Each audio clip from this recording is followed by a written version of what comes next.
Student discuss करने लगे हैं चैप्टर नंबर 12। उसमें आपने सबसे पहले मेन चीज़ में याद रखनी है ऑब्लिक ट्राइंगल क्या होती है। Triangle which is not right is called oblique triangle. तो सपोज हमारे पास ये एक ट्राइंगल है, ये ए साइड बी और ये सी। तो ए के सामने स्मॉल ए, बी के सामने साइड स्मॉल बी, सी के सामने साइड स्मॉल सी। और ये इसका एंगल हो गया अल्फ़ा, ये हो गया बीटा और ये हो गया गैमा। तो इसमें याद रखिएगा साइड्स हैं 3, ए बी और सी, और जो एंगल हैं उनको हम अल्फ़ा बीटा गैमा से भी रिप्रेजेंट कर सकते हैं, या कैपिटल ए कैपिटल बी और कैपिटल सी से रिप्रेजेंट कर सकते हैं। तो इसमें स्टूडेंट्स अब चैप्टर 12 की तैयारी में सबसे पहले आपने इसका याद रखना है लॉ ऑफ कोसाइन। तो लॉ ऑफ कोसाइन होता क्या है? A square is equal to b square plus c square minus 2bc cos alpha. B square is equal to a square plus c square minus 2ac cos beta, और c square is equal to a square plus b square minus 2ab cos gamma. और इसमें hint याद रखिएगा कि ये तीनों law question की statement के अकॉर्डिंग अप्लाई करने हैं। और इसमें लॉ को अप्लाई करने का तरीका ये है कि अगर हमारे पास दो साइडें और एक एंगल गिवन हो तो उसके लिए हम यूज़ करते हैं लॉ ऑफ कोसाइन। उसके बाद दूसरे नंबर पे आ जाता है लॉ ऑफ साइन। और लॉ ऑफ साइन है a over sine alpha, b over sine beta और सी ओवर साइन गैमा। उसके बाद तीसरे नंबर पे आ जाता है हमारे पास लॉ ऑफ टेंजेंट।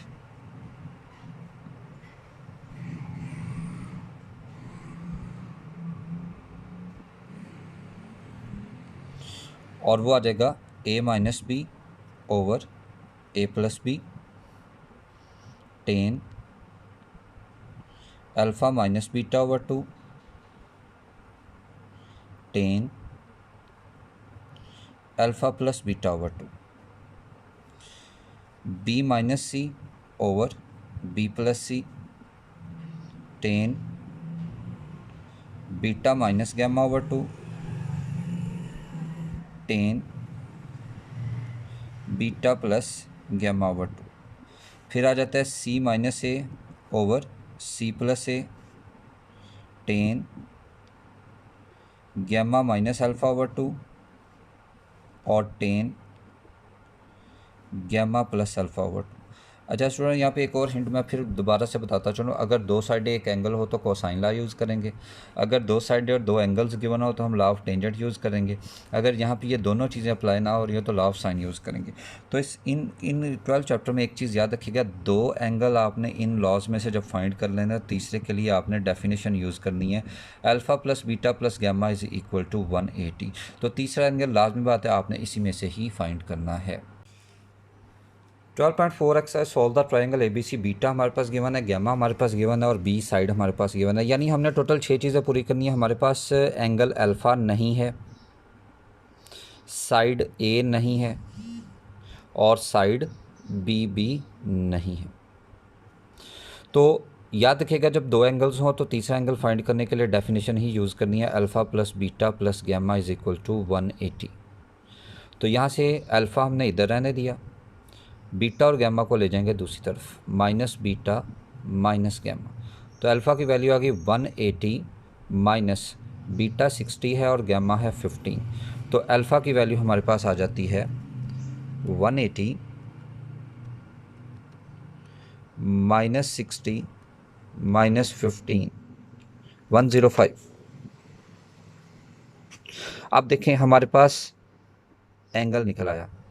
अब बात करते हैं, हमारे पास है दो एंगल और एक साइड, और दो साइडें कोसाइन लॉ में भी रिक्वायर्ड थी और टेंजेंट लॉ में भी। तो law of sine bye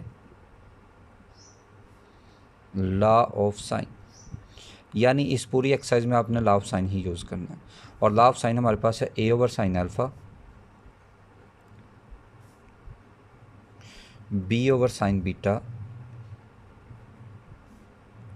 C over sine gamma. अब बात आ जाती है हमने कौन सी दो साइडें लेनी है। आपने वो लेनी है जिसमें तीन चीज़ें गिवन है और एक हमने फाइंड करनी है। जैसे हमने ये ले लिया a over sine alpha, b over sine beta. तो a हमने फाइंड करना है, अल्फ़ा हमारे पास आ गया 105, b हमारे पास है √6 और बीटा हमारे पास है 60 डिग्री। इसको उधर क्रॉस मल्टीप्लाई जब करेंगे तो a की वैल्यू आ गई √6 इंटू साइन 105 ओवर साइन 60। अब स्टूडेंट यहाँ पे कैलकुलेटर का यूज़ बड़ा मैटर करता है। अब यहाँ पे देखें, उन्होंने कहा है कि √6, पहले इसको √6 इसको मल्टीप्लाई करें साइन 105 से और इसको डिवाइड कर दें साइन 60 पे 2.73। तो साथ साथ स्टूडेंट नोट करते जाइएगा कि हमने कैलकुलेटर का यूज़ किस तरह से कर रहे हैं। उसके बाद नेक्स्ट है b over sine beta equal to c over sine gamma, क्योंकि हमने c फाइंड करना है। तो b है √6, बीटा है 60, c हम फाइंड करना चाह रहे हैं और गैमा है 15। अब c क्योंकि फाइंड करना है तो ये इस तरफ क्रॉस मल्टीप्लाई होगा, तो c की वैल्यू आएगी √6 साइन 15 ओवर साइन 60। तो कोशिश करें ऊपर वाली साइड पहले अलहदा से फाइंड करें, नीचे वाली अलहदा से फाइंड करें, तो यह आ जाएगा sine 15 multiply by √6 divided by sine 60 0.73। तो आप देख सकते हैं कि हमने 6 चीज़ें इसकी पूरी कर ली हैं, जिसमें 3 साइडें और 3 एंगल्स शामिल हैं। अब इसी तरह से 12.5 एक्सरसाइज हमारे पास ए बी और गैमा यानी 2 साइडें और 1 एंगल है। यानी अब यहाँ पे हमने पहले तो देखें हमने फाइंड क्या करना है, हमने फाइंड करना है सी, हमने फाइंड करना है बीटा, हमने फाइंड करना है अल्फ़ा। तो अब क्योंकि 2 साइडें गिवन है बाय लॉ ऑफ साइन, तो c square is equal to by law of cosine c square is equal to a square plus b square minus 2ab cos gamma.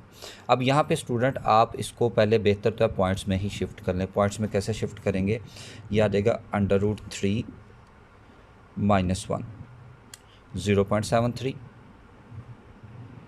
और b की वैल्यू क्या होगी √3 प्लस 1 2.73। तो points में जब shift कर लेंगे तो वो रोला √रूट वाला वैसे ही ख़त्म हो गया। तो यहाँ पे a की जगह आप पुट करेंगे 0.73 का स्क्वायर, b की जगह 2.73 का स्क्वायर, 2 इंटू 0.73 2.73 कॉस 60। तो स्टूडेंट्स जब हम इसको सॉल्व करेंगे, सॉल्व करने का तरीका भी देख लें, 0.73 square plus 2.73 square minus 2 into 0.73 2.73 और कॉस 60। तो ये आ जाएगा 5.99, राउंड ऑफ हम 6 लिख सकते हैं। तो यहाँ पे c की वैल्यू हमारे पास निकल आई है √6। और यहाँ पे आप देख सकते हैं स्टूडेंट्स हमारे पास 3 साइडें पूरी होगी। अब एंगल फाइंड करने के लिए बाय लॉ ऑफ साइन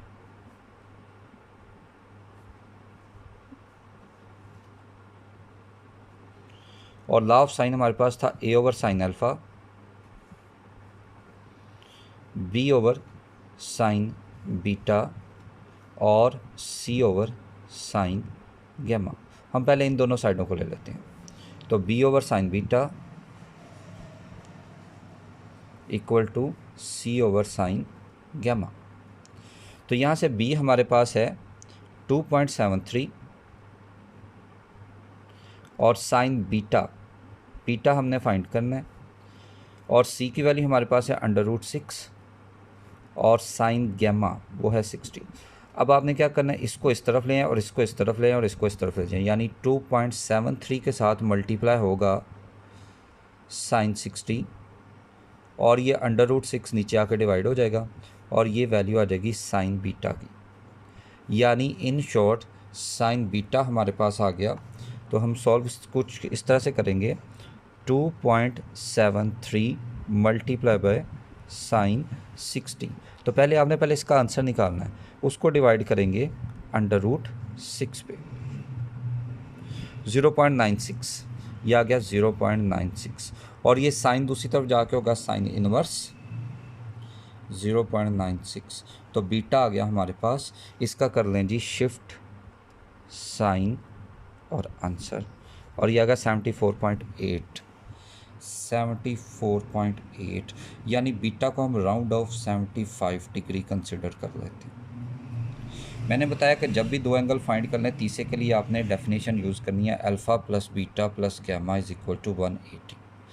तो यहाँ से अल्फ़ा क्योंकि हमने फाइंड करना है, तो यहाँ से बीटा और गैमा को दूसरी तरफ लेंगे, तो अल्फ़ा आ गया 180 माइनस बीटा 75 है और गैमा है 60। तो अल्फ़ा, तो यह आ जाएगा 180 माइनस 75 माइनस 60, तो ये आ गया 45। तो स्टूडेंट्स इस तरह से आप चेक कर सकते हैं कि इनके तीनों एंगल हमारे फाइंड होगी और तीनों साइड्स फाइंड होगी। यहाँ पे एक बात याद रखिएगा, अगर तीनों एंगल्स का सम 180 आ जाता है तो इट मीन्स आपका क्वेश्चन सही है, अदरवाइज़ आपने क्वेश्चन में गड़बड़ की है। बाकी फिर नेक्स्ट लेक्चर में इंशाल्लाह डिस्कस करेंगे।